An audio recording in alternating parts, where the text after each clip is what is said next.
ئەم کاتە و هەموو کاتێکتان باش ئازیزان. خۆشحاڵم جارێکی کە هەمومان بە یەک شادەبینەوە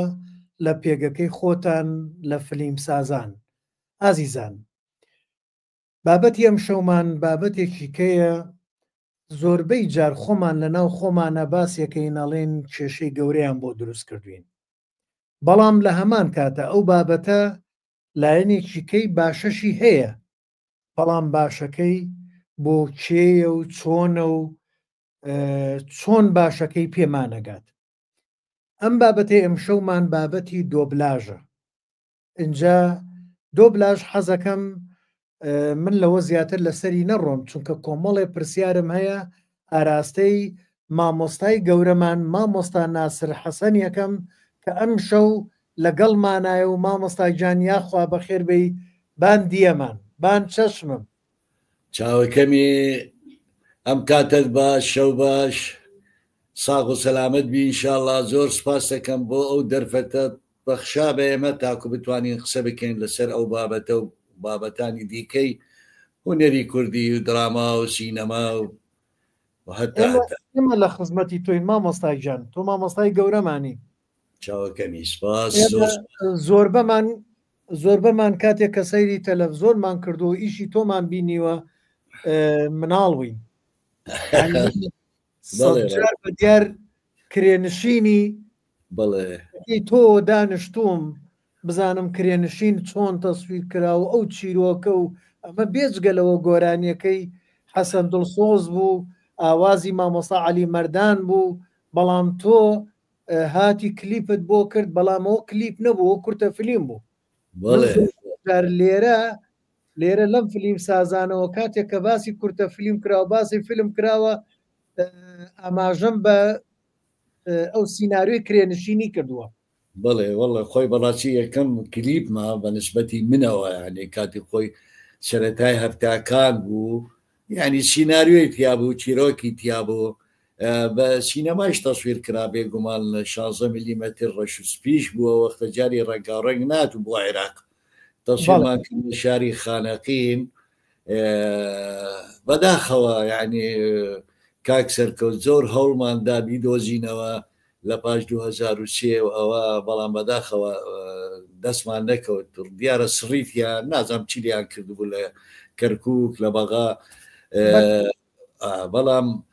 وێنەکانی ماوە، فۆتۆی ماوە، ئەو کەسانە تیابوون منداڵبوون، ئێستا ماشەڵڵا یعنی ئێستا گەورە بوونە، باسییان کرد و سێجار لە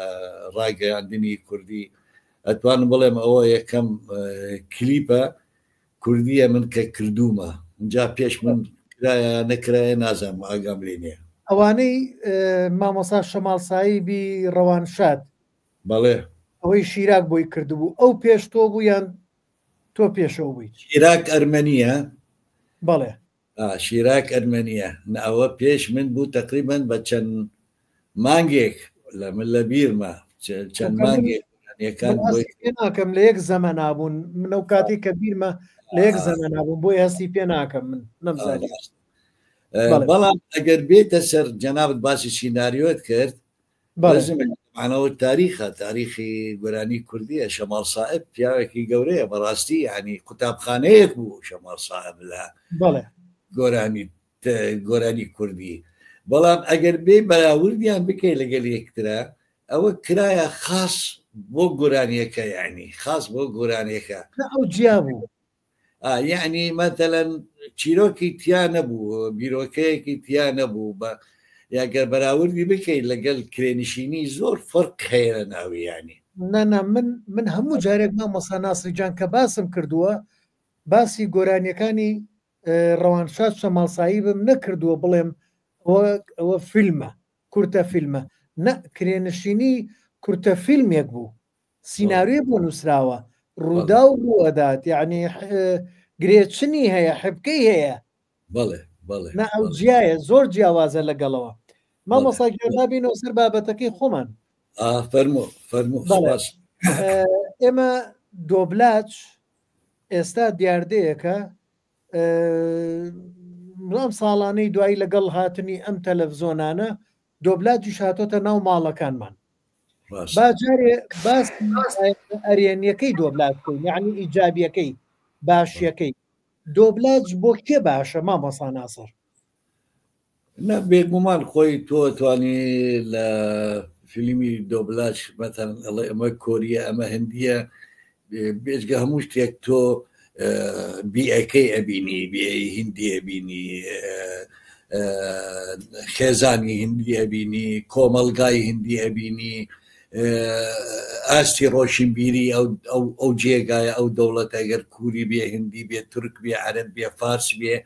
بێگومان ئەو معلوماتە شتێکی زۆر باشە بۆ بینەر تاک بزانێ یعنی ئەو ملەتانە چۆن ژیاون ژیانیان چۆنە هینیان چۆنە ئەوە زۆر گرنگە ئەوە زۆر گرنگە بێگلەوە جۆرا جۆر شت ئەبینی ینی لە ڕنگ لە دەنگ لە وێنە لە کارکتەر حتا لە دار و درەختی ئەو شارە ئەو دەوڵەتە مەثەڵەن ئەتوانی ببینی لە ناو ئەو ئەگەر تۆ بێ دیراسەیەکی باش بکەی و دەتەوێت شت بەو ئاستە ببینی ینی بە ئاستێکی تەنها ئەکتەرەکەی و قسەکە دیالۆگی هەیە و دەڕوا ئەوە بەتایبەتی لە کارەکانیان ینی من حەزەکەم لە کارەکانیان ئەوانەی مێژووینە ینی ئەوانەی فلکلۆری تایە ئاستێکی ڕۆشنبیری جوانی تایە حەزەکەم لێن حەز ناکەمین ناو ژوورەکان و ناو ماڵەکان و ئەوانە لێن هیچ پیشانت نادا بەڕاستی دیوارە خۆی دیوار کە کەوتن سن ناوماڵ دانیشی دیوارە ژوورێکە تو ئەو بەر ژوورەکە نبینی ینی ئەوە مشکلەیە بەنسبەتی من بەڕاستی ینی من ملاحەزاتم زۆرە لەسەر ئەو شاڵاوێکی گەورەی دۆبلاژ کراو هاتە کوردستان و کەونە ها تازەنی ئەوە حتا مامۆستا گیانبا من پێشەوەی باسی لایەنە خراپەکانی بکەین بابین لایەنە باشەکەی. مامۆستا گیان خەڵکێکمان هەیە خوێنەوار نییە، خەڵکێکمان یعنی خوێنەوار نییە تا ژێرنووس بخوێنێتەوە سەبتایتڵ. بەڵێ بۆیە پێم وایە بۆ ئەوان باشە، بۆ ئەوان باشە بۆوانی کە نەخوێنەوارن تۆ کە دۆبلاژەکەیت بۆی تێبگا لە بابەتەکە چونکە زمانیش نازانێ و خوێنەواریشی نییە ژێرنووسەکە بخوێنێتەوە و کۆمەلگاکەی ئێمەش ئێستا لە سایی سەری هەرێمی کوردستانەوە خوێندن خەڵکەڵە خوێندن بە کەڵکی چی دێت ئەڵێ بڕۆ ئیشکە بەڵێ ڕێزمەیە بۆ کاکسەرکەوت باش ئایا ئەوان تاکەی وا بمێنن خوێندەوار نەبن تاکەی یعنی وەیمەش بێن زیاتر قولی بکەین مەسەلەکە. ئەگەر تۆ دێتە بیرێت تۆ گەنجی ماشاء الله بنسبەتی منەوە یعنی ئەوانەی هاوتەمەنی من ئێمە زیاتر چاومان کردەوە سەر سینەما پێش تەلەڤیزیۆن ینی لە سینەما ئەفلاممان بینی و ژێرنووسمان دەبینی و دەمانزانی ئەمانە چی ئەڵێن و زوو ئینگلیزی فێر بووین حتا زۆر جار بە من ئەڵێن ئینگلیزیەکەت باشە چۆن لەکێ فێر بووی ئەڵێ من لە فیلمی سینەمایی فێر بووم ئینگلیزی وەک ئەو تێستەمان کرد ئەو گەنجاو مەناڵت ئەمڕۆ دوو سوالی لێ کرد جوابی تۆدا لەبەر ئەوە کارتۆنی ئینگلیزیە بینێ مناڵە کارتۆنی ئینگلیزیە بینی فێر بوو ئێمە شوا بووین بەو تەمەنە بووین وردە وردە تا گەورە بووین لە هاوتەمەنی من زۆربەی یعنی زۆربەیان ئینگلیزی لە سینەما فێر بوون یعنی ئێمە سینەما 6-5 سینەما لە شاری کەرکووک بوو 4 سینەما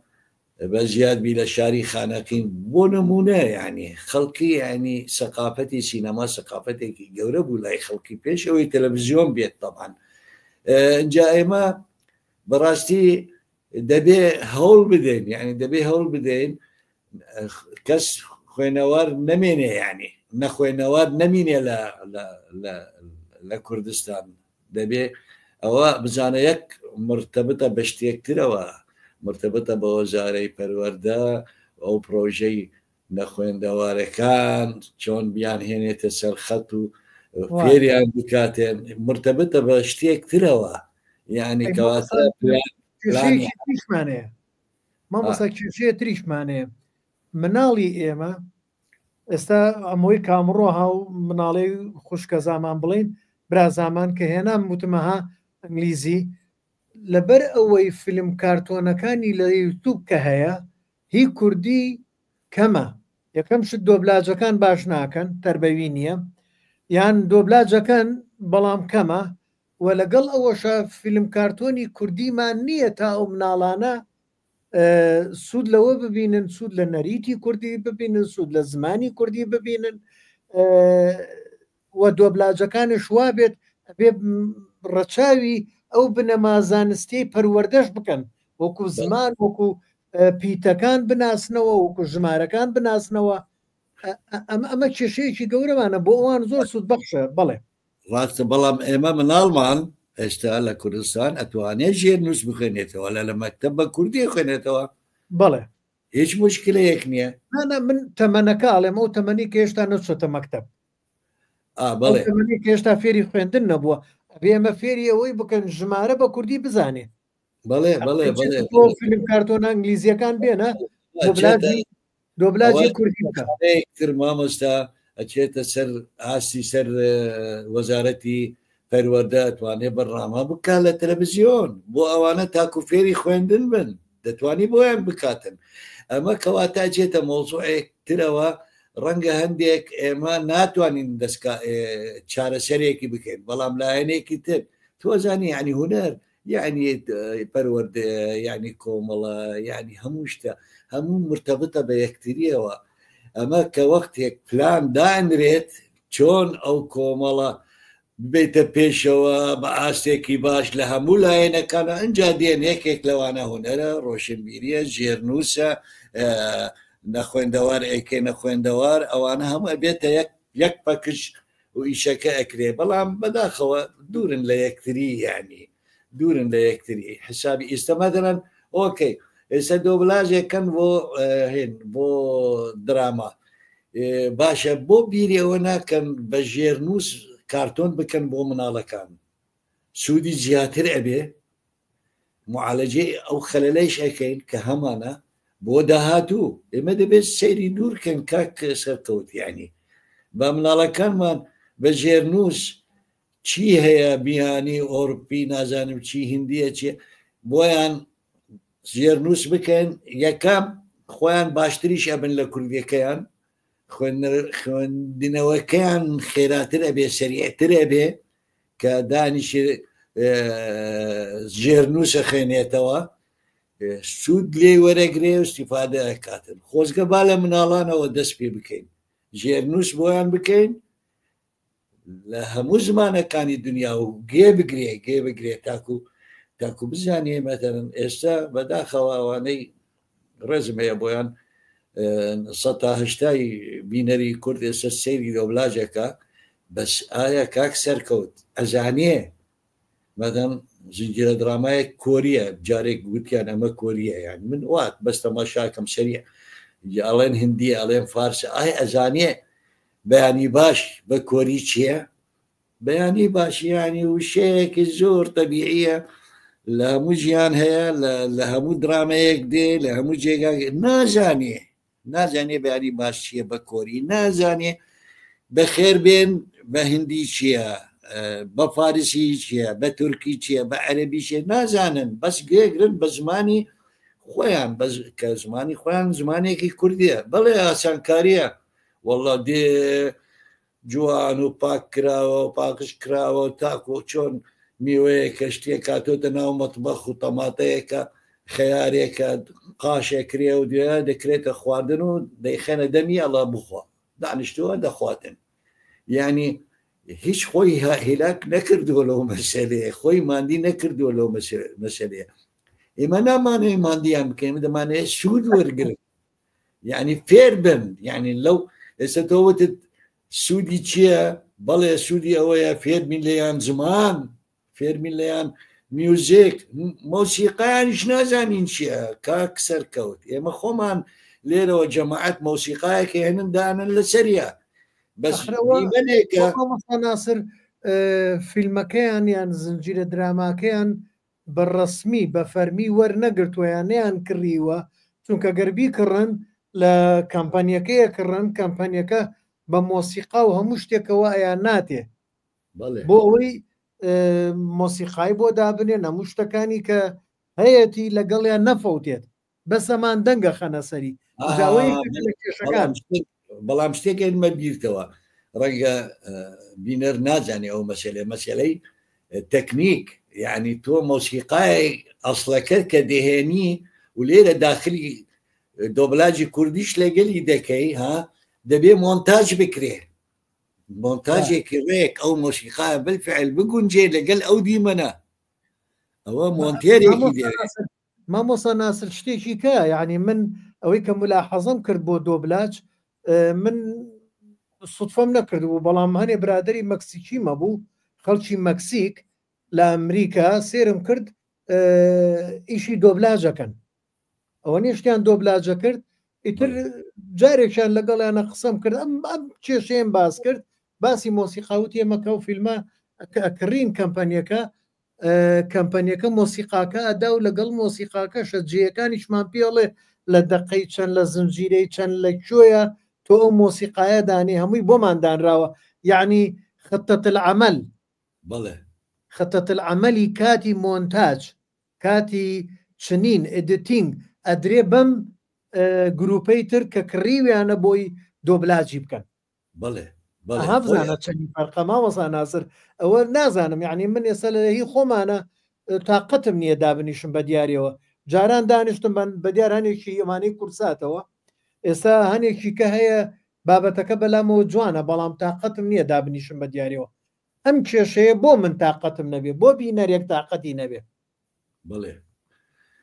خۆجاری چۆن بزانە خۆی بەڕاستی ئەگەر بیتە سەر واقع حاڵ من جارێک باسم کرد ڕەنگە بەعزە کەناڵ لە من عاجز بوو ینی بەڕاستی خاستن ئەو کەناڵانە کە زیاتر بەد دۆبلاژەکەن یعنی من حەز ناکەم نزیکیان بم حەز ناکەم بچمە لایەنەوە لێنو زۆر ئەو بابەتە کارەساتێکە کاکە ئێمە جارێ ناتینە سەر کارەساتە گەورەکانمان یعنی ئەوە بوو بە هینێک بوو بە تەبیعەتێک بوو بە مۆدێلێک بوو بە هینێک وردە وردە ئیشی کوردی مرد ئیشی کوردی نەما سەبەب چییە خۆی ئەوە یەکێک لەو سەبەبانەیە کاکە ئێوەدا لاڵێ هونەرمەند و هونەرمەند باشە من هونەرمەندم دانیشتومە چاوەڕێیەکە من ئێستا 14 ساڵ ئیشم نەکردووە باشە چۆن پێش بکەوم چۆن لەوە باشتر ببم چۆن ئەو گەنجانە فێر بکەم ئەو گەنجانە بێنە پێشەوە تەجروبەیان هەبێ غێر بە ئیشی هونەری غێر بە دراما غێر بە فیلم بە سینەما بەشانۆ بەڵام ئەگەر سیرەکەی تەلەڤیزیۆنەکانمان بەڕاستی ئێستاش لێمان عاجزە من ئەزانم بەڵام من تااقەتم نییە وەڵڵە حتى بچم هەر تەلەڤیزیۆنێک بەرنامەجێک بکەم مقابلەیەک بکەم تااقەتم نییە ئەسڵن بە عاجز من کەیفی خۆیانە تەلەڤیزیۆنەکانمان بایەخیان داوەتە دۆبلاجکردن زیاتر لە بەرهەمهێنانی خۆیان طبعا ئیشی درامای کوردی ئەوەستێ دوواکەوێ ئەکتەرمان پەیدا نابی ئەکتەری باش پەیدا نابی ئەکتەرەکانمان چۆن تەجروبەیان چۆن من یعنی من ئێستا ئەوە 6 ساڵە من لەو کارم 6 ساڵە ڕەبق باشە 6 ساڵ لەو کارم ئەگەر بەردەوام دەبم چۆن من دەگەمە ئەو ئاستا یا چۆن ئەبمە ناسر یا چۆن ئەڵێ وەڵای ئیشەکان زۆر جوانە زۆر جوانە گەر ئیشم هەبوو ئیشم دەکرد بەڵام ئەگەر ئیش ناکەم و دانیشتومە و زەمن دەگۆڕێ کوالەتی دەگۆڕێ ئامێری هونەری و زانستی و نازانم چی دێتن ئەو کۆمپیوتەر ئەو ئەنتەرنێتە ئەو دنیا قەڵب بووە و من ئیشم نەکرۆ دانیشتومە چاوەڕێیەکەم باشە چۆنە چمە پێشەوە هەر هونەرمەندێک ینی نەبەس من هەر هونەرمەندێک هەر ئەکتەرێک چۆنە چێتە پێشەوە ئەگەر ئیشی نەبی ئەگەر پرەکتزی نەبی لەسەر کارەکان کاری هونەری کاری تەکنیکی کاری ئەزمونونەکانی چێتە پێشەوە ئی باشە چۆنە چێتە پێشەوە ئەگەر ئەزمونێکی نییە دانیشتۆ 15 ساڵە چاوەڕێیە کاتن کەس ناڵێ کەرەکەت بچەن مامۆستا با قسە نەکەم لەوە زیاتر بەڕاستی مامۆستا ناسرجان من تۆ مێناوە بۆی قسە بکەیت داخی دڵ بڵێ چونکە مامۆستا کێشەیەکمانەیە ئەم کێشەی کە ئێستا بەڕێستان باست کرد مەسلەی هونەرمەندانمان کەسانێکی وەکو تۆ یا کەسی ترمان زۆرە کە بێ ئیشن کەمپەنی بەرهەمهێنانمان زوو فەشەلێنن زیانەکەن زەرەرەکەن یعنی لە بەرهەمەکانە ئەمە لە ئەنجامی چیایە؟ ئەمە لە ئەنجامی ئەوەیە ئایا حکوومەت بۆ نەیتوانی وە زەمینەیەک دروست کات زەمینەیەکی واساز کات فیلمسازی کورد هەر هەمویان بکەونە ئیش و جم و جۆڵ و بەرهەمیانە بێت. یەکێ لە کێشەکان ئەمی کە ئێستا بەڕێستان باسی کرد تەلەڤزۆنەکان من برادێک باسی کردیت کاکە فیلمێک زنجیرە درامایەکمانە دەنێ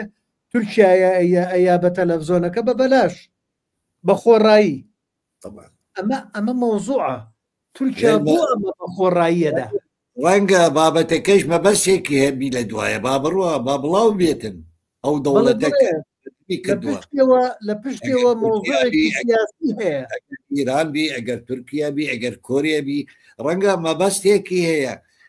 ڕەنگە ئێمە نازانین حتا ئەو تەلەڤیزیۆنش نازانی ئەم مەبەستە چییە باشە بەسخوا خوایە بەرهەمێک هات بۆی بە بەلاش یا بە مەبلەغێکی زۆر کەم و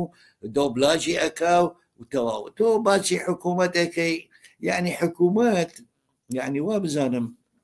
گەیشتە ئەو مەرحەلەیە آخر شتە ئەگەر بیر لێ بکەتەوە هونەر و ڕۆشنبیری آخر شتە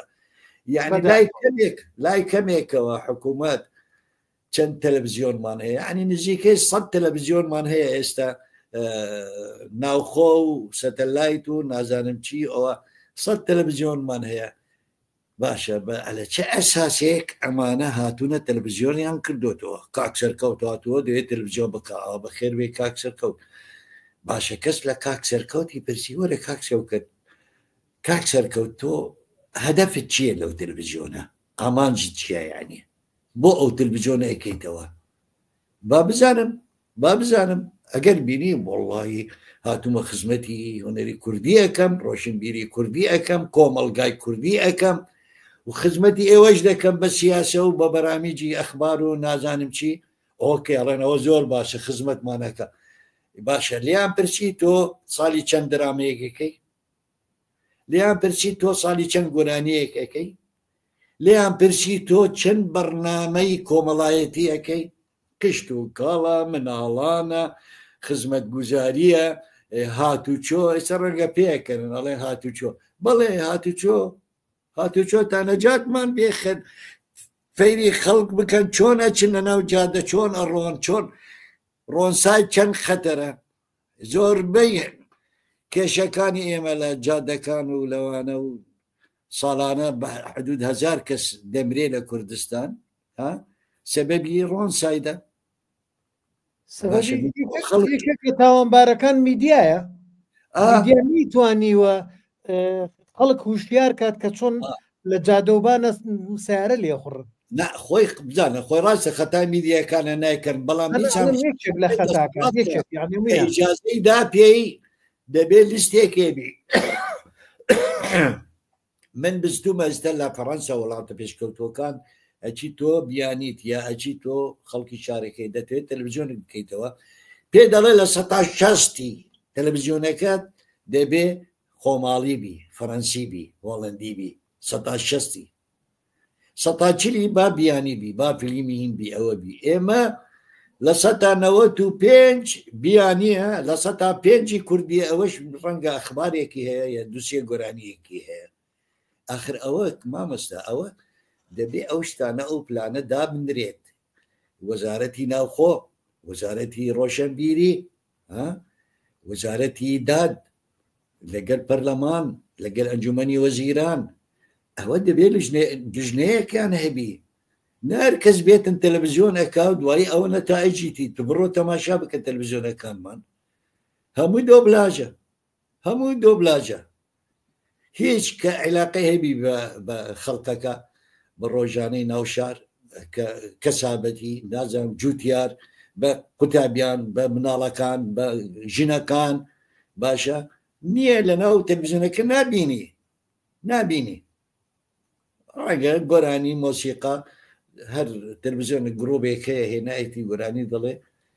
کاکە ئێمە با بیری لەو مناڵانە بکەین، مناڵانی دوا ڕۆژ سەیری ئەوان بکەین، سەیری دوور بکەین، دوور ئەوە دوور نە سەری ئەملا ئەولامان بکەین.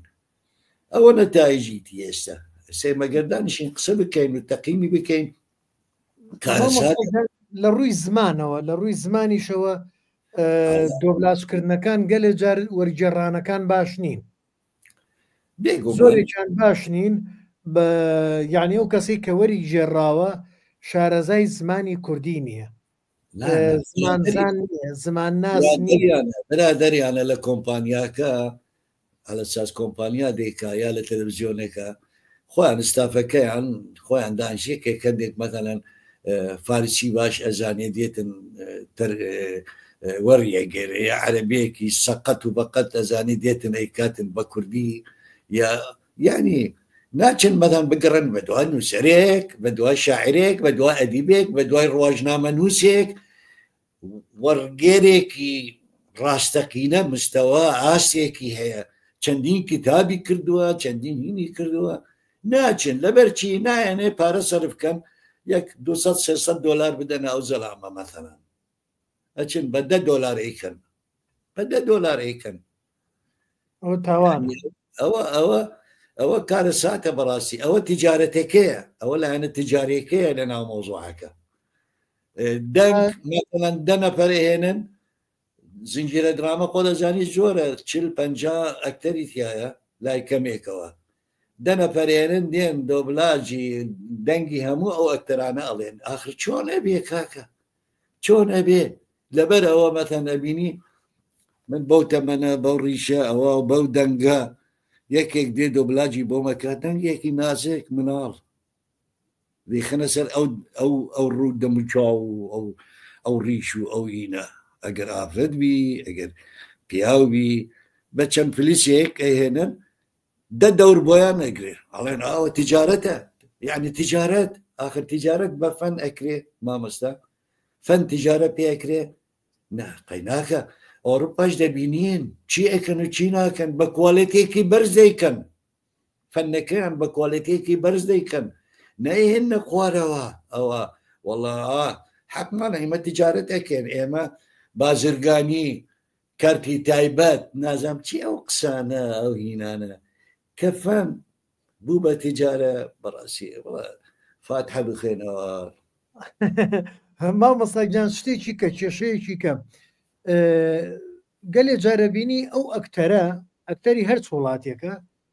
سەرەکەی ئەکتەرێکی باشە، نواندنێکی باشە کاگەرجۆ لە دەنگی خۆی بگری لە ئەسلەکەی تەنانەت ئیلقا وتن فەنی ئیلقای زۆر مەزبوطە و سەرکەوتووە زۆر ڕێک و پێکە، بەڵام ئەم کەسێک کە دۆبلاجەکە کە ئاگای لە فەنی ئیلقا نییە ئەوانەی هیچی نەخوێنەوە نازانێت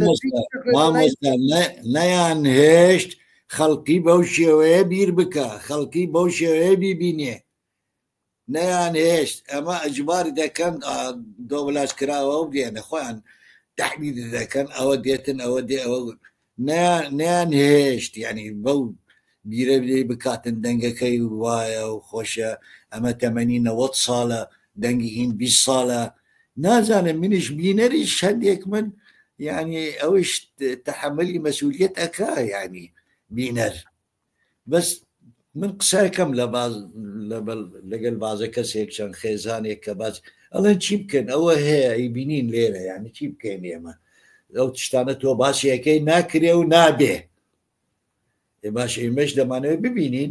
ئەبینن پێشگەلەوە ئاسانکاری هەیە ڕۆژانەی ئاپرەت و کچ و جلوبەرگی و دیکۆرەکەی و نازانم چی ئەوانە بالفعل تیجارەتە لێن و ئەوان تورکەکان خاصەتەن یعنی زۆربەی کارەکانیان بەعزە کاریان هەیە نوێیە بەڵام زۆربەی کارەکانیان زۆر کەونە 10-15 ساڵ کراوە لە تورکیا دێنن دۆبلاژیەکەن باشە ئێستا فێری شتێکتر بوونە لەگەل هاتنی مۆدێلێکی تازە دیکۆرێکی تازە خواردنێکی نوێ نازانم چی درامە دەرەچی لەسەر ئەوە ئەخر ئەوانش لەوێ تیجارەی شەکەن خۆیان لەگەڵ کۆمپانیەکان لەگەڵ کۆمپانیایەک اتفاقا کەن چی بەرهەمی ئەو کۆمپانیایە هەیە سپۆنسەری ئەبێ دەبێ هەمووی ئەو بەرهەمی ئەو کۆمپانیایە هەموو بێتە ناو ئیشەکە وەکو دیکۆر وەکو سوار وەکو خواردن وەکو سەیارە مۆدێل نازانم چی کەواتە ینی بوو بە مۆدێل بوو بە هین بەڵێ هەر لە ڕووی بازرگانیەکەەوە کە بەڕێستان باسیەکەن مامۆستا ناسر من نازانم ئاگام لێ نەبووە بەڵام برادران باس کراوەڵێ ئەو زنجیرە دراما تورکی کە کراوە لەو کاتەیە ئەڵێ لە هەمان کات شە شاڵاوی بازار دوکانەکان هەموو شتانی کە لەناو ئەو زنجیرە درامایە هاتۆتە بازاری کوردستانەوە هەمووی لەو کاتەیە هاتووە ئێکەواتە قەیناکە ئێمە ناڵێن بازرگانی نەکرێ بەڵامە بێ زۆر بە وریایی بێت ئەو کاڵایەنە چەند کوالیتیان باشە باشە چەند درامەیەک دەرچوو هەر دژی کووردە بە ئاشکرایی زمانمانەوەنە درێژە هەر ێکێکمان کەس نەڵێ کورد مردووە کوردووە کوردووە ئی باشە ئێوە چۆن وادی دیاب وادی گورگەکانتان هێنا عرزان کرد کە خۆی مەبەستیان هەبوو و دیارە باسی کێ کاتن باشە ئەو گورگێکی دڕندە و پیس و نازانم چی علە ساسیانی ئەوانەی لە چیان نامانێ زۆر بڕێت دوایی هەر مامۆستاگیان وایە وە لە کام درامای تورکی فیلمی تورکی بینیوتە کارکتەرە کوردەکە لادیەکی مەسەلەن مسەقەف بێت ڕۆشنبیر بێن نییە هەر هەموو باسێکن خۆ من نەمدیوە بەڵام برادران خۆیان ناڵێن هیچ کارکتەرێکی ئەگەر باسی کوردێ کرابێ بە کەسێکی نەزان گەمژە جێل باس کراوە هەر ئاوە نیشانناوە هەر باس ناکەن لە دوورەوە خزمەتچیەکە لەوێ ئیشەکە لە حەریقەیەکە لە فەلاحێکە باشە کۆ هەستی ڕۆشنبیری ئێمە هەستی نەتەوەیی ئێمە کۆ هەستمان کە ئێمە دانیشین باسی بینینێ ئەو بەرهەمانە بکەین بەو شێوەیە تەعاملەکە لەگەڵ کوردەکان وەکەوەی وادی دیاب مەسەلەن ئێمە لەکێن ئێمە باشە دەماغمان نییە باش بە زیاتر نەڕۆم باشە مامۆستا پرسیارێکی کەم تۆ برادری عەرەبە زۆرە و ئاگاشت لێ و چونکە لە وەسەتەکەی ئەوان نابووی قەنەواتە با بڵێن چەناڵە عەرەبیەکان زنجیرە درامای تورکی لێ دەنەوانیش یانەوان ڕێگەی پێنایەن مثلەن لە مەسر بۆ نمونە العلاقة بالمصير نهائيا وستوى ممنوعة بو حمايتي هنري خوانكن حمايتي هنري مصري خوانكن ناهلا حتى نادن يك دراميك عربي لو يعرز بكريه بس درامي مصري بو لان دولت لبشتيانا كاكا سنديكا هنرمندان لبشتيانا سندیکای هونەرمەندان ڕێگا نادا بە جەنابێت بێ ئالەتێک عود لە نادێک لە هۆڵێک لە ئەوە لە مەسر عەرز بکەیت ئەگەر نەچوتەن سندیکا ئەگەر تۆ حەقی سندیکات نەداوە ئەگەر موافقە لەوێ ناتوانانی بێ ئەوە جارێک بدایەتی ناویشیە کاڵم شاهر حەفلەیەکی کرد یەکسەر فەریقێکی برد بە تەیارە 20 کەس ئەوە هەموو میوزیکار و ئەوانە عێراقین فڕقەکەی خۆیەتی یاڵە فەرمۆڕە بڕۆنە ژوورەوە چیەوە چیەکەنی وەڵی ئێمە هاتون لێرە حەفلەکەی نازانم چی ئێمە ناتوانن منعتان کەی بچنە ژوورەوە بەس بێنن ئاڵێتەکانتان بێنن ئاڵەتەکانیان هەمویان حیزز کرد لە مەتار بڕۆ سندیکا هونەرمەندان بێنە باشە ئەوە دەتەوێت تۆ حیمایەتی هونەرت بکەی ڕۆشنبیرت بکەی ئەوات بکەی ئەوە دەوری وەزارەتی ڕۆشنبیریە ئەوە دەوری سندیکای هونەرمەندانە ئەگەر کوردستان بێ ئەگەر سندیکای عێراقی بێ ئەگەر ئەوە بێ ئەوە وا حیمایەتی ئەەکەن مامۆستا بکەیفی خۆت نییە ئێستا من مخرجم بچم لێ دەمەیە ئیش بکەم ئەوە بەخێر بێ وەکو فەنان تەعامل لەگەڵتان تا گەیتە مەرحەلەی گەڵێ کاکە تۆ نابی یعنی بەکەیفی خۆت بێ لێرەیشکە بڕۆ سندیکای هونەرمەندان موافقه اوان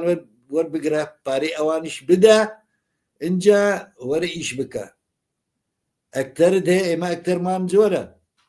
اقل درو ديني عيني معامله قديه كان اوات شي بيلن حقوق يمني هلا بلد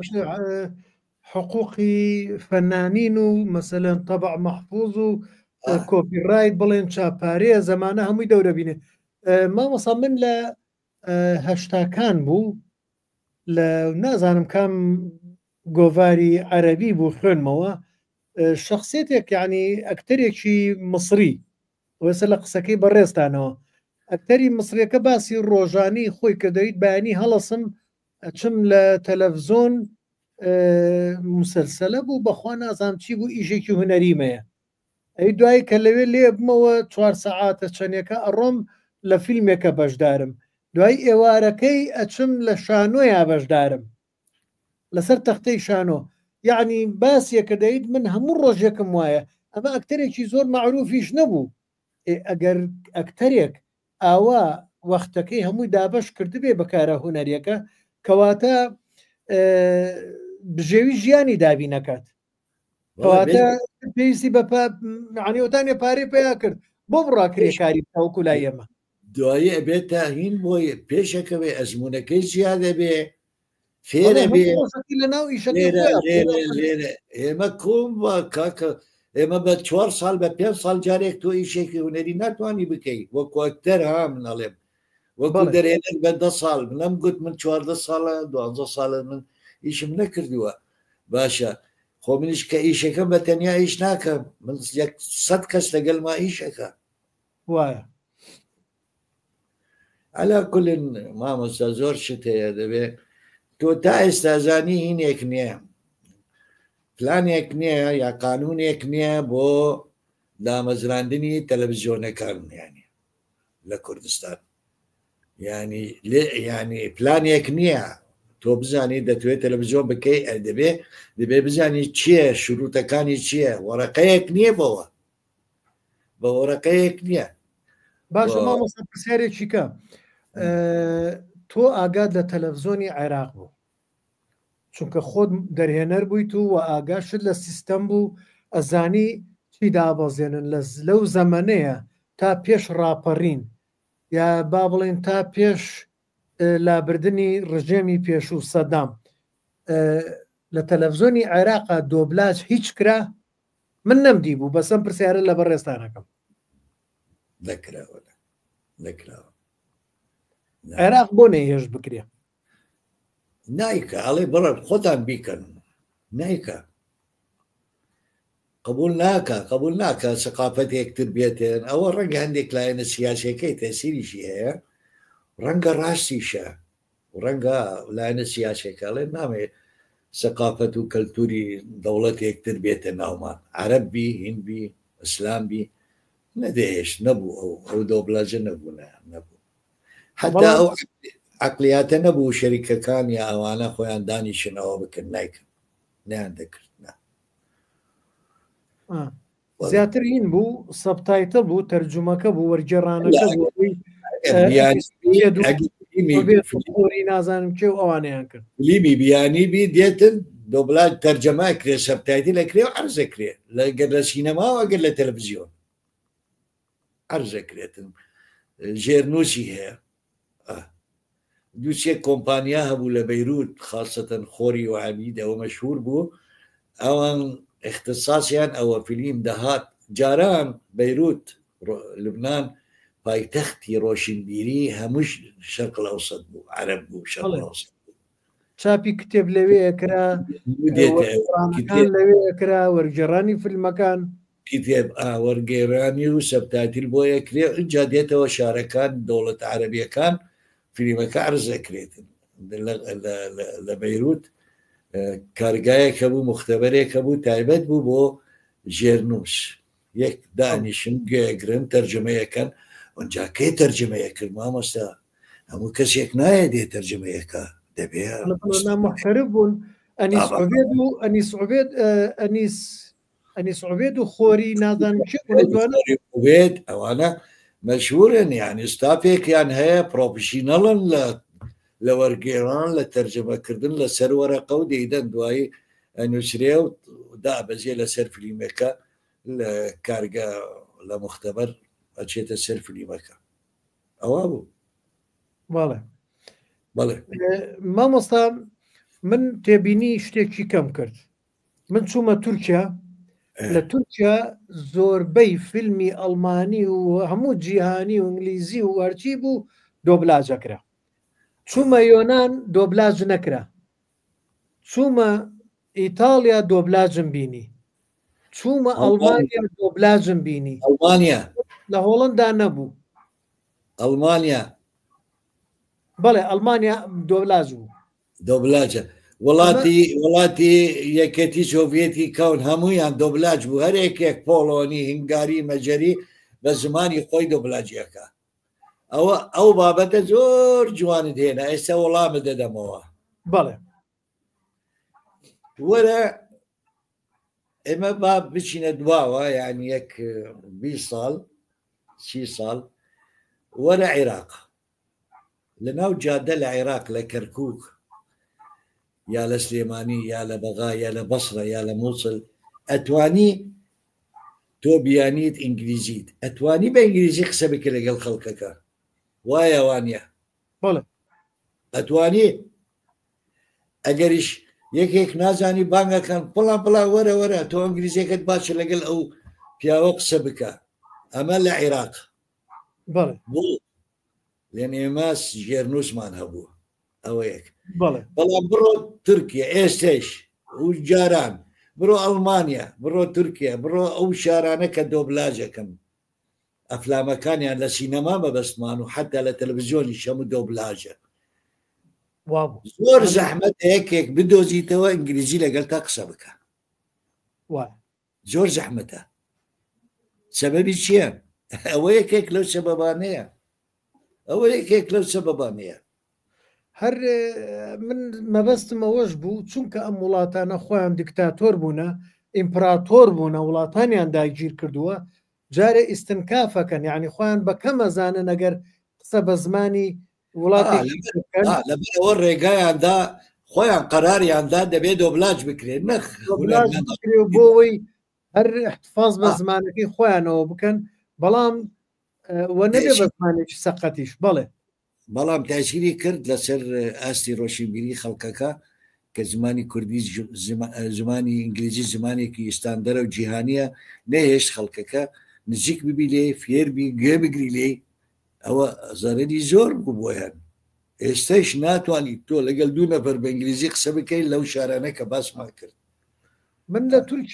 تورکیا لەگەڵ برادێکمان، من تورکی مەزانی، لەگەڵ برادێکمان ئەو تورکمان بوو، ئەها تورکمانی عێراق، بە تورکمانی پرسیارێکی کرد، من وتم با ئەو بە پرسیۆمانە بێکەوە بووین، پرسیارێک بە تورکمانی کردی، کابرایی خاوەن دوکانەکە تورک بوو، لێی تێنەگەشت و وەڵامشی نەدایەوە. ڕاست کێک یعنی نزیکە زمانەکە، یعنی ئەو شەی کە ئەو ئەوەن بەویش بەکارێنە نزیک بوو. ئەمە چییە؟ کابرای تورک بە هیچ شێوەیەک ناوێت هیچ غەیری تورک هیچ زمانێکی کە فێر بێ، تەنانەت کارتونەتە عێراق کوردستانیش ئەڵەن لە کوردستانی شەکەن کەسیان بە نەک بە کوردی بە عەرەبیش قسە ناکەن، بەی زمانێکی کە قسە ناکەن. ئەمە ئەو نەریتەیە. بەڵام وەکو جەنابی شت باسە کرد، ئەوە زیانی دۆبلاژە وا لەو میلەتە ئاکات فێری زمانی میلەتانی تر. 50 ساڵ 70 ساڵ 80 ساڵ هەیە سینەما تەمەنی 90 ساڵە تقریبا مەبەستم قاعەکان هۆڵەکانی سینەما لە جیهان تەمەنی 100 ساڵە، تازە نییە. یعنی طبعاً دەگات ئەوە ئاستا و مەرحەلەیە هەر ناوێ پێربی سینەما دانیشی بە زمانی خۆی گەرێ ئەگرێ و دەرێچێ بیر لە شتێک ناکاتن، بیش لە کوادەتی ناکە، بیر لە ئەکتەرەکە ناکە. ئەم ئەکتەرە مەتەلەن کاری کۆپەرە، کاری کۆپەر چۆن تەمسیلەکە مەتەلەن یعنی چۆن زمانەکەی چۆنە، لۆرانس ئۆلیڤیێ چۆن قسەکە لە هاملێت و لە ئۆتەیل و لەوانە، تۆ دێ بۆم دۆبلاژەکەی بە یەکێک هەر نازانی لۆرانس ئۆلیڤیێکێ هەر نازانێ شکسپیر کێ تا ڕوحەکەی بدات ڕوح من بەبەسم لێرە ڕوحەکەیە، نابێ ما بس موانيه دبي اكتر كان همويان ئاستی ڕۆشنبیان نا بەس ڕوحی ئەو کابرایە ڕوحی ئەو دەوڵەتە ڕوحی ئەو زمانە ڕوحەکەی بداتن گێگرم مۆسیقا ئەمە چییە مۆسیقایە معقولە فیلمێکێوە بە ئاستێکەوە درامەیەکی بەو مستەوایە ئەوە مۆسیقاکە بۆی دانن تۆ چی هێنیتن بەکەیفی خۆت دانەی بۆی چۆنە بێ یعنی کاکە ئاخر ئەمە زەوقە شێوێنەیە ئیمکانیات دەشێوێنی فێرمان بە فرتوفێڵە کاتن بە کلاواتە کاتن فێری ئیشەکان بە جوانی نابین چۆن مۆسیقا دابینێن چۆن ئەدای بکەن چۆن ئەو کارکتەرە دراسی ئیسێمە جەنابەت تۆ دەرچووی هونەرە جوانەکانی ئەوە کە دێ ئەکتەری ئەەکەی هەر کەسایەتیەک تۆ تەمسیلیەکەی دەبێ سێ بۆعدی سەرەکی بزانی ئەوەش نەزەریە ستانسلافسکیە یعنی دەبێ بزانی ئەو کارکتەرە تاکو بێتە سەر شانۆ ئەڵێ وەڵە جوانە شخصەیەکە بەڵێ نزیکە لە کارکتەری رووسی کارکتەری ئەمریکی کارکتەری مەتەلەن فەرەنسی بە پێچی ڕۆخەکان کە تۆ تەمسیلیەکێ لەسەر شانۆ یعنی سارتەر مەتەلەن شانۆگەریەکە جیدار مەتەلەن باشە چۆن تۆ دێ بەکەپی خۆ دەچیتە ناویەوە خر نابی مامۆستا مەشاکل زۆر مامۆستا ناسرجان کاک سۆران سادقی بۆ چوونێکی هەیە حەزەکەم بۆ چوونەکەی بخێنمەوە چونکە لەگەڵم قسەی ئێستای بەڕێستان یەکە گرێتەوەڵێ زۆر جار کارکتەر هەیە سەوت و لبسنی زۆر جوان و خۆشە لە فیلمە لای خۆمان هەم سەوتێکی نەشاز و لیبسنێکی نەشیا و دایانێن لە وڵاتی تورکیا کاتێک فیلم دۆبلاژەکەن ئەبێت هەم فیلمساز بێت و هەم شارەزایەکی باشی بێت تەنانەت هەوڵەدەن شێوەش یان بە یەک بچێت لەگەڵ دۆبلەرەکە جوانە قسەکەی ڕاستەوە کۆیسە بازمان کرد ینی تۆ یەکێکی نەبی بەس خوارزا و میمزای خاوەن کۆمپانیاکە و برادەری کوڕی گەڕەکە بهێنن و فلان بهێنن ئیشی نییە با بێ ئیش بکە طبعاً ئیش بۆ مستەوایە دەرەچیە بێگومان ینی قسەکانی ڕاستە کاک سادە بەڵێ شتێکی کە باست کرد بەڵام ئەمێ تۆزێ سەرنج بخێنە سەری ئەمە حتمما ئیشی نقابەیە یەکێتی هونەرمەندانە حتمما ئیشی وەزارەتی ڕۆشنبیریە ئیشی حکومەتە کاتێک کە فیلمێک دێتە ناو وڵاتەوە ئەبێ بزانن ئەو فیلمە چەند لە خزمەتی نەریت و زمان و با بڵێن مێژوو کەڵچەری ئەو میلەتەیە بڵێن میلەتی کووردە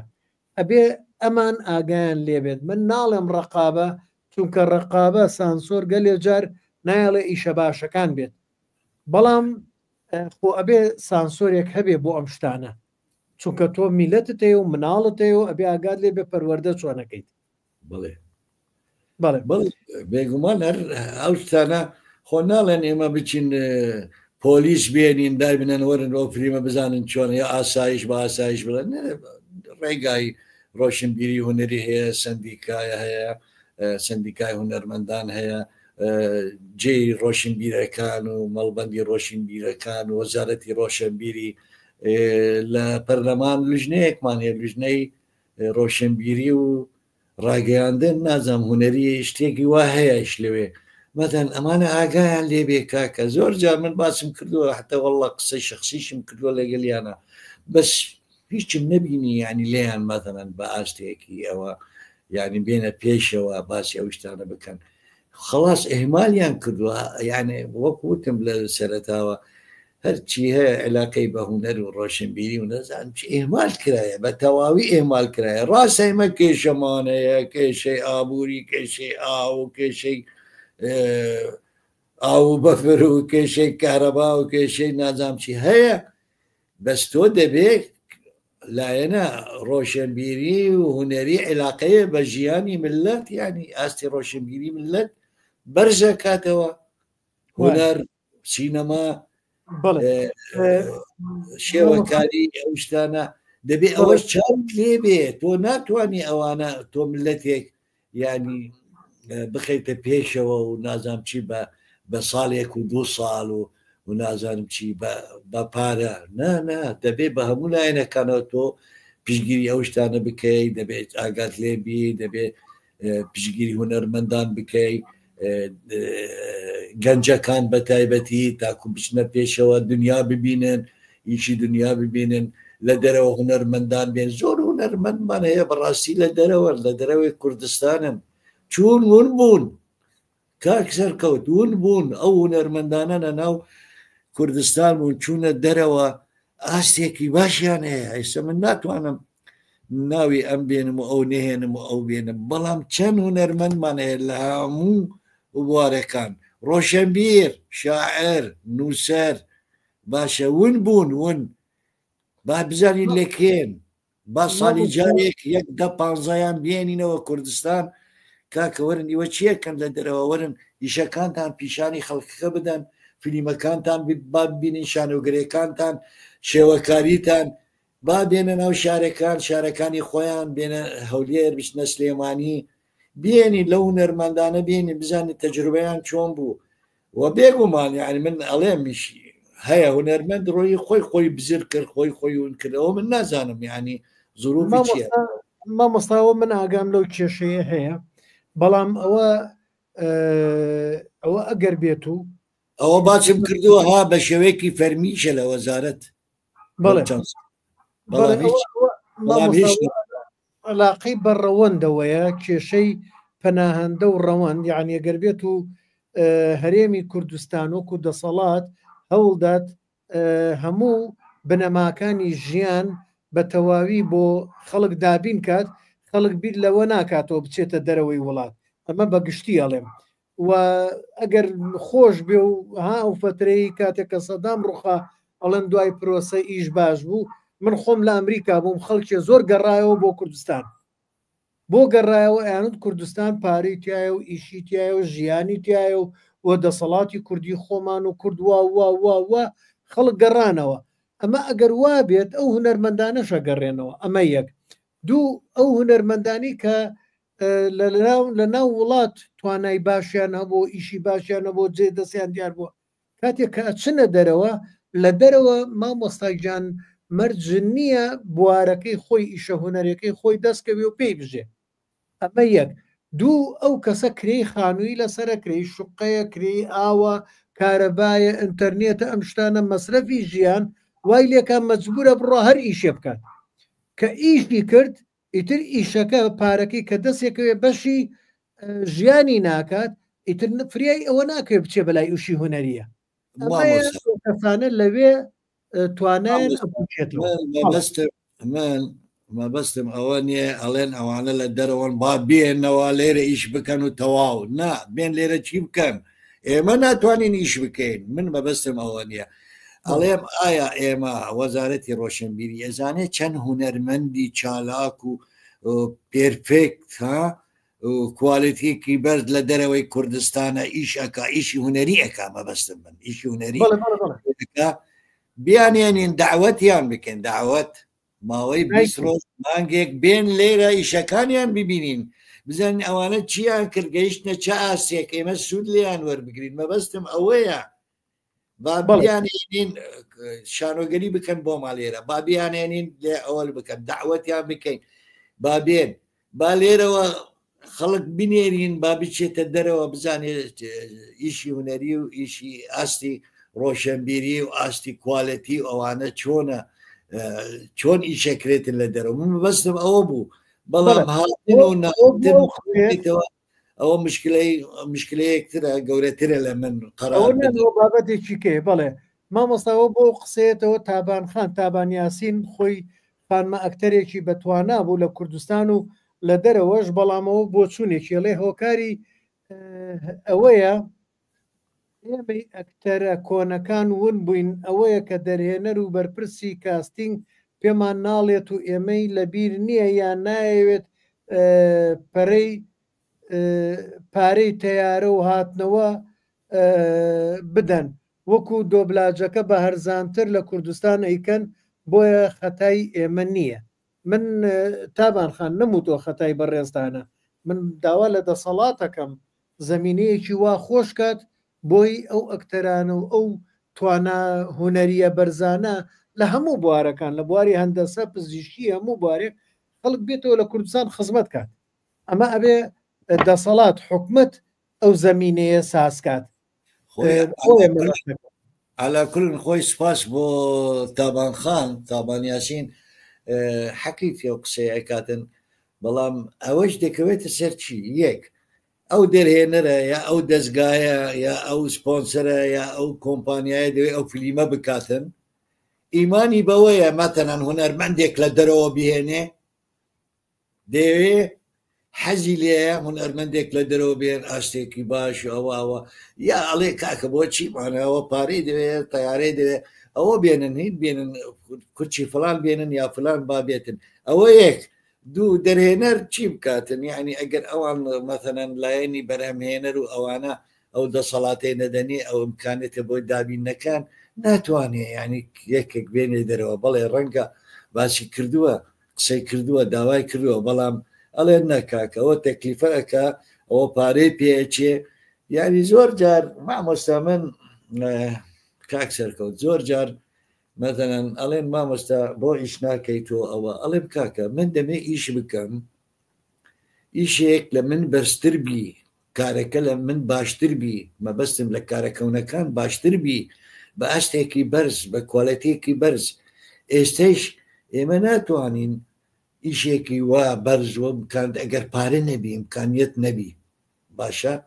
من مەزان ئیشێک دەکەم دەمێ 5-6 ئەکترم هەیە لە دەرەوەن لە ئەوروپا مویان دەناسم مەناوە یەکێک تابانخان لەوانەیە کاکسۆرانە نازام کە باشە چۆن بهێنم دەبێ پارەم دەنێ دەبێ ئیمکانیتم هەبی پارە هەبی تاکو بیان هێنم هەر بێن بە تەیارە تا بگەنە ئێرە تاکو ئیش بووم بکەن ئیشەکە جوانتر ئەبێ ئیشەکە حتى لایەنی با بڵێن تیجارەکەی جوانترە بێ ئەکتەرێکی لە ئەوروپاوە هاتووە لە ئەمریکاەوە یەکێک هاتووە یەکێک مازانم چێ خەڵکەکە زیاتر پرۆژە بێ بۆ بینینی ئەو ئەکتەرە یا بینینی ئەو فلیمە یا بینینی ئەو کارە هوەریە بەڵام ئەگەر ئێمە دەسەڵاتمان نەبی ئیمکانیەتمان نەبی وەڵڵی من ئەڵێم دەستی بشکێ ئەو دەرهێنەرە ئەگەر ئیمکانیت و شت لەژێر دەستی بی فلان و ئەو ئەم نهێنێ لە دەرەوە بەڵام بە شەرتێک بەئاستێکی بەرز بیان هێنی مستەوایەکی باشیان هەیە دەستی بشکێ خۆزگە من ئەو ئیمکانیەتم هەبی یاوە بتوانم ینی خزمەتی هەموو لایەنەکان بکەم یان یەکێک مەدەنەن لە مەنەلی ئەکتەرێکی زۆر باشە بەس لە بەغایە یا ئەکتەری زۆر بەڵام ماڵی لێرە نییە ناتوانن بێنین ئەڵێن ئەوە ئاخر ئوتێلی دەوێ خواردنی دەوێ لێرە کوڕی گەڕک بێنە کاکە کوڕی گەڕک لێرە بێنە باش خەڵک سلێمانی بێ نێنی لە دەرەوە هەولێر ئەڵێ خەڵکی هەولێر بێ لە دەرەوە نێنی دەرەوە مەبەستی ینی شارێکتر ئەوە پارەی دەوێ ئیمکانیاتی دەوێ ئەمە لێرە کەوتە مەسەلەی تیجارەیەکە و قانجاز و نازام چی و خەسارەت و ڕبح و ئەوە مەمەسەیەمە بابەتەکەمان لەسەر دۆبلاج بوو بەڵام ئێستا ئەم کێشەی کە ئێستا باست کرد لە دۆبلاجیشە هەمان کێشە هەیە وەکو باسی کرد فیلمێک بەلای کەمەوە مەسەلەن 30 ئەکتەری تایە کارەکتەری تایە کەچی دۆبلاجەکە بە 5 کەسەکەن بەڵێ دیارە هەر ئەو کەسەیە ئەو ئەکتەرەیە دەنگی ئەگۆڕێ بۆ کارەکتەرێکی کە دەنجە گۆڕێ بۆ کارەکتەرێکی کە یان ئەم لە کارەکتەرەکەی لە پێشی لە تاماکە مردووە دوای جار هیچیکە لەولاوە بۆ کارەکتەرێکی کە بەکارێنن لە کۆتایی زنجیرەکە وەست طبیعی ئەبێ بەڵام زانی چۆن ڕەنگە یەکێک هەیە وەڵی بە ئاستێکی زۆر بە ئیمکانیەتی ئەتوانێت 4-5 دەنگ بگۆڕێ ڕەنگە ئەوەش بە سدفەیە ئەوە شتێکی عام نییە هەموو خەڵک ئەتوانی دەنگی خۆی بگۆڕێتن یەکێک هەیە بەڵێ وەڵە هەیە 2-3 دەنگەتوانێ بگۆڕێ هەیە بە 4-5 زمانیش قسەکە بەڵێ شتێکی عام نییە ئەوە شتێکی عام نییە خۆی بەداخەوە علاکولن ئەوە نازانم ئێستا پێش ئەوە کچێک دەرچوو شتی نووسیوە کاکسۆرانیش نووسیتی بەڵێ کاکسۆران نووسیوێتی و ئاسیاخان نووسیوێتی باوی ئاسیاخان بخوێنمەوە ئەڵێ ساڵانە سەر بە حیزبەکان خوێندکارە نێرن و مەصرفیان نەکەن بەڵکو بتوان خوێندکاری هوەری بنێرن بۆ خوێندن و دوایی بگەڕێنەوە بە شارەزایەکی زۆرترەوە و خزمەت بگەێنن. من مامۆستا وەڵامێکم هەیە بۆ ئاسیاخان. ئاسیاخان من کۆمەڵێک لەو کەسە ئازیزانە ئەناسم ئازیزی خۆ من و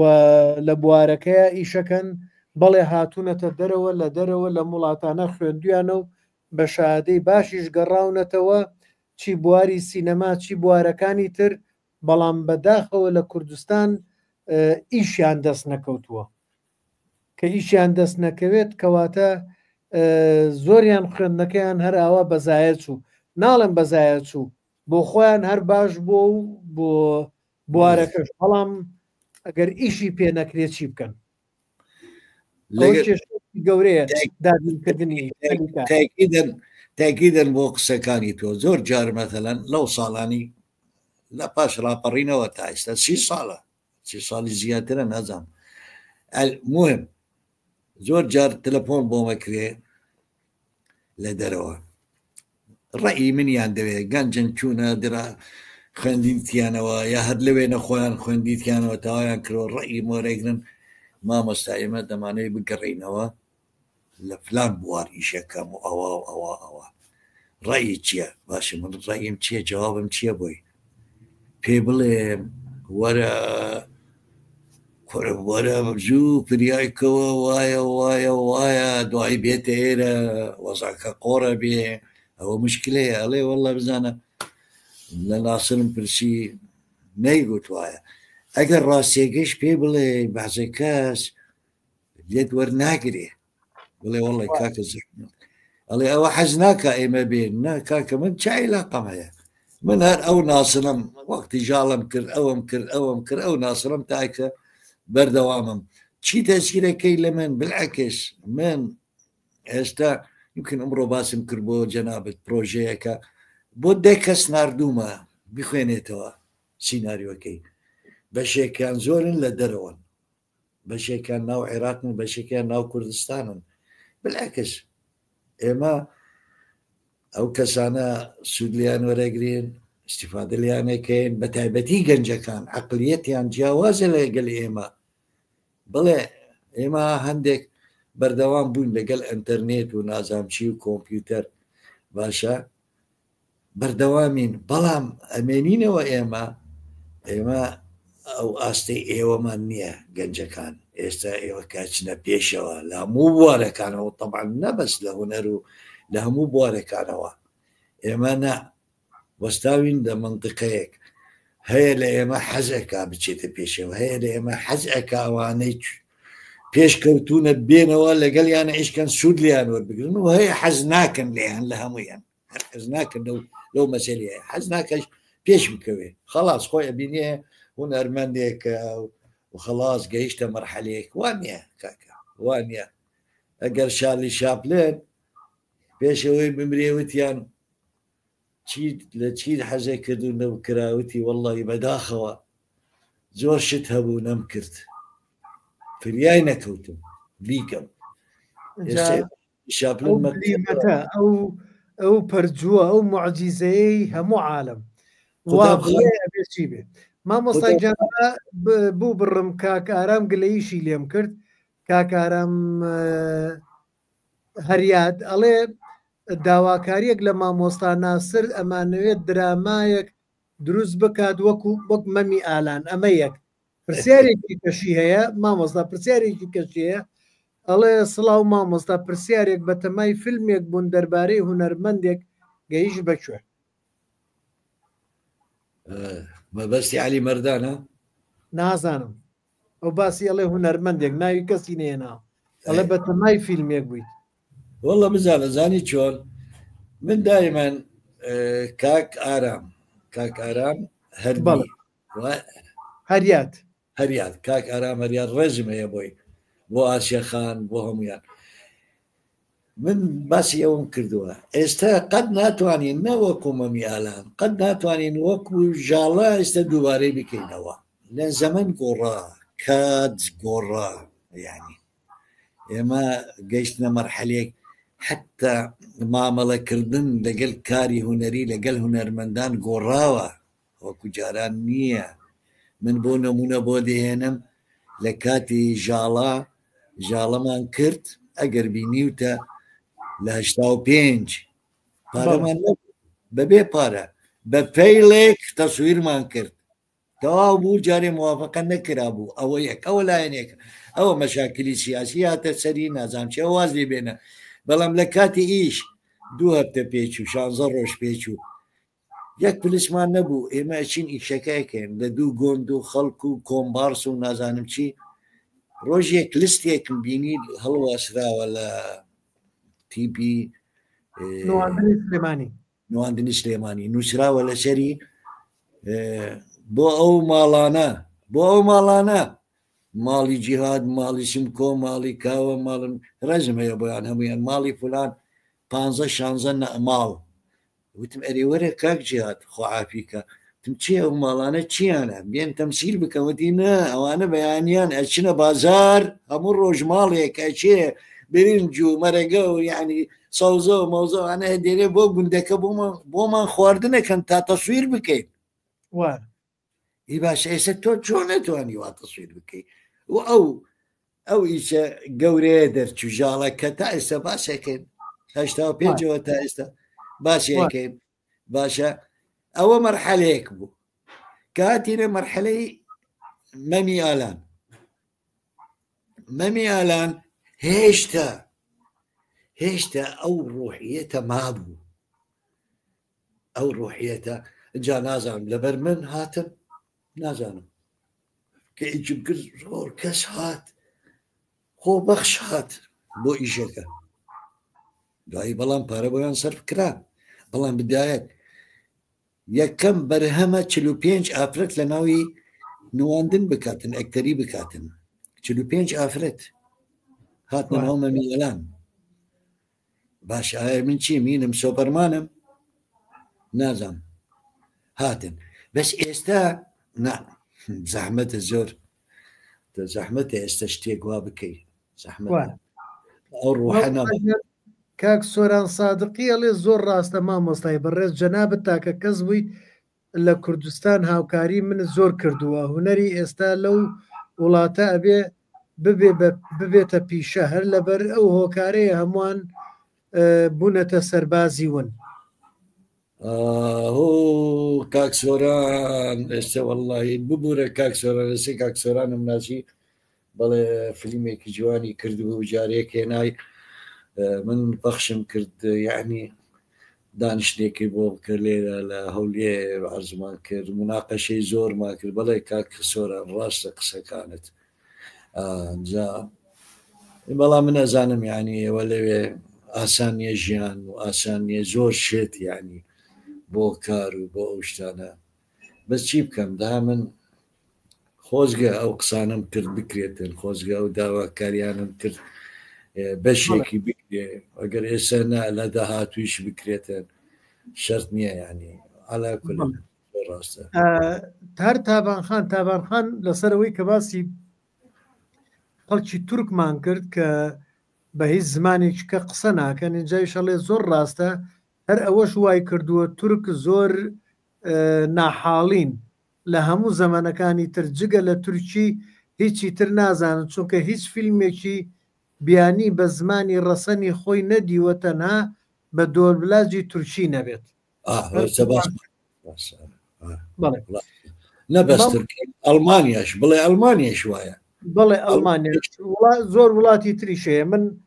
وەکو باسمان کرد مامۆستاگیان نازانم لە کۆتاییە چیت هەیە لە خزمەتین باسی بکەیت بۆی ئیتر کۆتایی بە بەرنامەکەمان بێنیم بەڕێستە ینی وا بزانم جوان باسمان کرد بە تێر و تەسەلی تقریبان هەموو لایەنەکانمان باس کرد من هیوادارم یعنی بەرپرسانی حکوومەت، وەزارەتی ڕۆشنبیری، دەستگای ڕۆشنبیری و هوەری، سندیکای هوەرمەندان، لایەنە حیزبیەکان، هەر لە هەر حیزبێک ماشەڵڵی هەیە ڕۆشنبیری، بەشی ڕۆشنبیری و هوەری هەیە.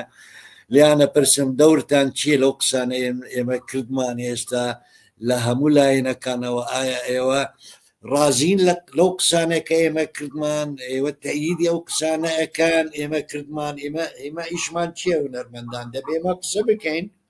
ڕێی خۆمان بدەین، لایەنی پرس و لایەنی فەرمی و حکومی ئەوە دەبێ گێ بگرێ لە ئێمە کاکە نەمان بینن. ئەو شریتە ئێستا هەیە ئەمێنێتەوە لێرە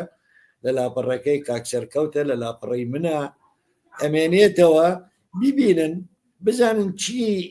شتی باشەیە خزمەتە کاتن وەریگرن و ناومان نێنن کاکە ناڵن ناسر وتی سەرکەوتوتی لە ئەمە زۆر قسەمان کردووە. من 20 ساڵە ئەو قسانم کردووە. من پێش 20 ساڵ باسم کرد لە ڕۆژنامەی لە سلێمانی دەرەچوو، ناوی چی بوو؟ ڕۆژنامەیەکی زۆر گرنگ لە کوردستانی نوێ، بەدرخان، نازانم بەدرخان، بەڵێ لەوێ پێش 20 ساڵ وتم خۆتان بگرن، ئەوە عوسمانیەکان لە ناو پەنجەرەکانمانەوە دێنە ناو ماڵمان. مەبەستم دۆبلاژ کرا بوو، دۆبلاژ کراوی تورکی. ئایا کەس وتی ئەو کابرایە باسی چیەکە؟ بانگی کەن، باگی کەن، محاسبەم بکەن، باگم بکەن، محاسبەم بکەن، تاکو پێتان بڵێم چێ مەسەلەکە. کەس نەیگوت، کەس نەیگوت کەرەکەت بەچەند. ئەو قسانە چیە ئەڵێ؟ داوام کرد لە لیژنەی ڕۆشنبیری و هوەری پەرلەمان ئاگادار بن بکەونە دوای ئیشە هوەرەکان، بە تابەتی ئیشە هوەرە گەورەکان، شانۆگەریەکان بێن حازر بن، بێن بیبینن، بچنە جێی وێنەگرتنی فیلمەکان، بچنە جێی وێنەگرتنی فیلمەکان، درامەیە، فیلمە، بڵێن ئێوە چی ئەکەن، ئێوە چی ناکەن، وەرن ئایا ئێوە توانن شتێک وا بکەن، بۆ ئێوە ئیشێکی وا ناکەن، خزمەتی ئەو ملەتە بکاتن. داوام کرد لیان لە ئەندامانی پەرلەمان لیژنەی ڕۆشنبیری و نازام هوەریش لیژنەیەکی وا بوو. چەند جار داوام کردووە لێیان، خۆم چوومەتە پەرلەمان 2 جار وتومە من دەمێت دەگەڵیانە دانیشم، وعدیاندا بە من، کەس نێگوت مەرحەبا بڕۆ مامۆستا ئێمە نێرین بە دواتە تەلەفۆنێک بوت، کەس نێگوت وەرە چیت هەیە، دیوەرن بڵێن کاکە عەلەقەل ئێستا هیچ نەبێ ڕیشپیەکەم حاجی، ئەو حاجیە ڕیشپیە بزانە چی هەیە و قسە هەیە. هەر بێەوەی بی مامۆستاگیان، هەر بێەوەی بی و بە تەندروست بی و چاوەڕێی بەرهەمی بە پێستین. زۆرینارێکی باست کرد، من لە خزمەتم پێویستت بە من بێ بۆ خوێندنەوە شت، من لە خزمەتە. ئازار گرتنی بەڕاستی ئێستا تۆ وات کرد ئەو برینەت کۆڵاندا بەڵام من گەورەمانی تۆ هونەرمەندێکی جوانی، تۆ لە دەرەوە دەژی، داوا لە منەکەی بێم لەگەڵ تا دوو قسە بکەین، چی پێت بڵێم؟ قەنەعەت نایەنێ پێت بڵێم پێشڕەو، من پێشڕەو ئەڵێم سەرکەوت پێشرە و نەبەردم لە بیرە وێنەگیری مەمیاڵە سەرکەوت، چی پێت بڵێم؟ باوەڕ پێم ناکەی دوایی ڕەنگە ئەڵێم وەڵڵا ئاخر من بێم قسە بکەم، کەس پێمان نەڵێ ئێوە چی ئەڵێن چی ناڵێن، بەداخەوە ینی زۆر ئەو قسانە زۆربەی من ئەو قسانم کردووە، ینی لە تەلەڤیزیۆنەکە ڕاستەوخۆ، لە تەلەڤیزیۆن ڕاستەوخۆ کەناڵێکی زۆر بەرز بەداخەوە. مامۆستاگیان زۆر سوپاس دەکەین، گەورەت کردین، تێر زانیاریت کردین بە ئەم وانە بە پێزت. ئازیزان دۆستان،